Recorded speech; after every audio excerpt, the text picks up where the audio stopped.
Ó, sabe quando a gente pensa em arte? O que vem na cabeça? Pintura, talvez? Música? Cinema? Pois é, por um tempão, uma lista clássica com 7 artes definiu o que era, bom, o que era arte. Só que o mundo girou, a tecnologia apareceu com tudo e, claro, a arte foi junto. Bora entender como essa lista não só mudou, mas cresceu. Olha, a resposta para essa pergunta pode surpreender muita gente. A real é que a criatividade humana é um negócio sem limites, né? Ela simplesmente achou novas telas, novos instrumentos, jeitos completamente novos de se expressar. E com isso, o universo da arte se expandiu de um jeito que, sério, ninguém imaginava. Então, para a gente entender essa história toda, essa evolução, a gente precisa voltar para o começo, para a base de tudo. Vamos falar daquelas 7 artes clássicas que, por séculos, foram a régua para medir o que era ou não expressão artística. Vamos começar com a primeira, a arquitetura. É a arte que literalmente nos dá um teto, que cria os espaços onde a gente vive. Ela junta o útil com o belo, sabe? E falando de Brasil, a gente tem um exemplo que é uau! A genialidade do Niemeyer, que simplesmente desenhou Brasília, uma capital inteira. É ou não é arte? Depois da arquitetura vem a escultura. É a arte de pegar a matéria bruta e dar forma, sabe? De se expressar em 3 dimensões. E olha que paralelo incrível! O Renascimento teve o Davi do Michelangelo e o nosso Barroco aqui em Minas Gerais nos deu o Aleijadinho. As obras dele em pedra-sabão, nossa, elas contam histórias com uma carga de emoção que é única no mundo. A terceira, bom, essa talvez seja a mais famosa de todas, né? A pintura. A arte de brincar com as cores para criar imagens, sensações. E se o mundo tem a Mona Lisa, o Brasil tem o Abaporu da Tarsila do Amaral. E, gente, essa obra é muito mais que uma pintura. É o símbolo de um movimento que virou a chave da identidade cultural brasileira. Agora, uma arte que a gente não vê, mas sente. E como sente? A música, que é a arte de organizar os sons no tempo. E enquanto o mundo se maravilhava com as sinfonias do Beethoven, o que o Brasil fez? Deu de presente para o planeta a bossa nova. Aquela sofisticação, aquela calmaria, uma verdadeira revolução sonora que nasceu ali, no Rio de Janeiro.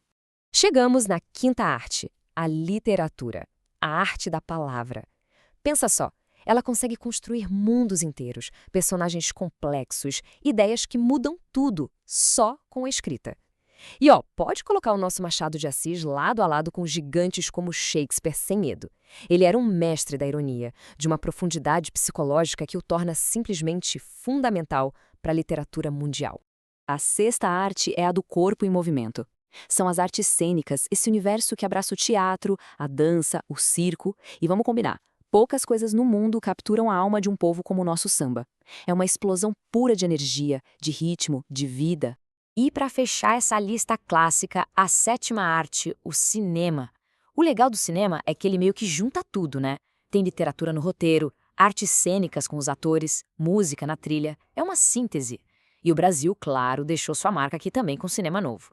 Um movimento revolucionário que jogou a realidade brasileira nas telas do mundo todo. Beleza! Essas foram as 7 artes clássicas. Mas aí, algo aconteceu. A tecnologia chegou. E não mudou só o nosso dia a dia, mudou também o jeito de criar. E foi aí que a porta se abriu para uma era completamente nova de expressão artística.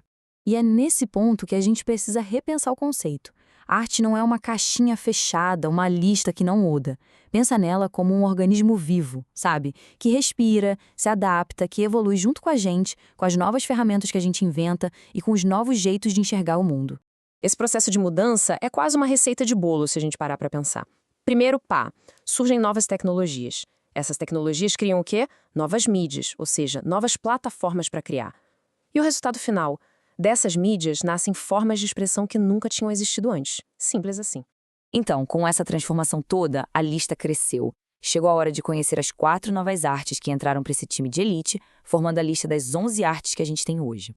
Vamos lá, a 8ª arte, ela simplesmente mudou para sempre o jeito como a gente registra a realidade.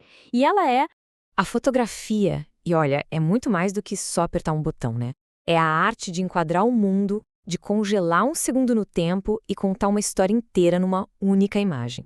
Aqui no Brasil, o trabalho do Sebastião Salgado com aquele olhar dele sobre a condição humana é um exemplo que leva a nossa fotografia para outro nível, para o patamar global. Continuando nossa lista, a nona arte. Ela faz uma mistura única de imagem e texto para contar histórias. Já sabe qual é?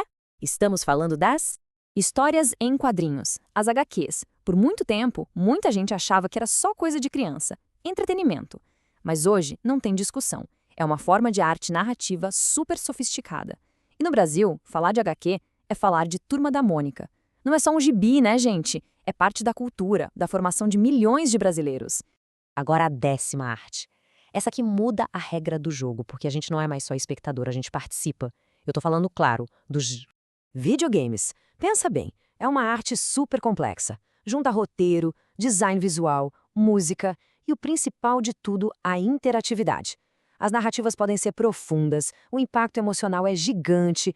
Quem joga não está só consumindo, está ajudando a construir a obra. E essa é uma indústria criativa que aqui no Brasil, só cresce.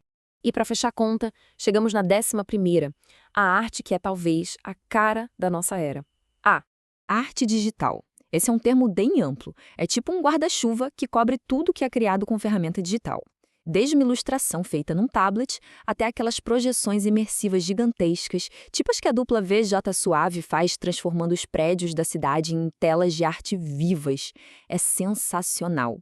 Pronto, fomos de 7 para 11 artes. Mas, no fim das contas, não é só sobre o número. O mais legal é perceber como essa evolução mostra que a arte está conectada com o nosso dia a dia, muito mais do que a gente imagina. E acho que essa é a grande mensagem que fica, sabe? A arte não é uma coisa parada no tempo, estática. Ela é um espelho da gente, da nossa sociedade. As ferramentas mudam, as ideias mudam e a arte vai junto, sempre achando um jeito novo de expressar o que é bom, o que é ser humano. E aí, fica a reflexão para todo mundo. Pode ser a música que embala o dia, o jogo que desafia a gente no fim da tarde, ou aquela foto que nos faz parar para pensar. A arte está em todo canto. A grande questão é, qual dessas artes todas tem mais impacto na nossa vida hoje em dia?